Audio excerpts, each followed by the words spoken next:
Ito pala ang tunay na ugali ni Laing Man o Ariel Mutya na hindi mo alam.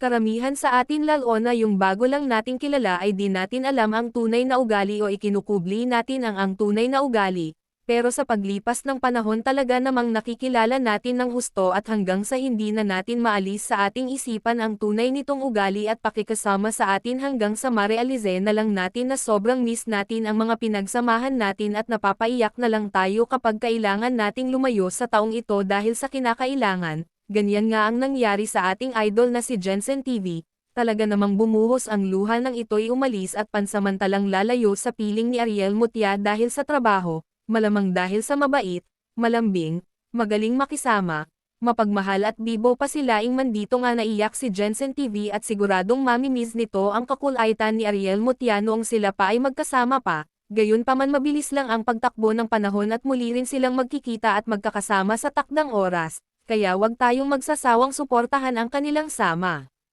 Han na nagpakilig sa karamihan sa atin, ano ang masasabi mo dito kaibigan?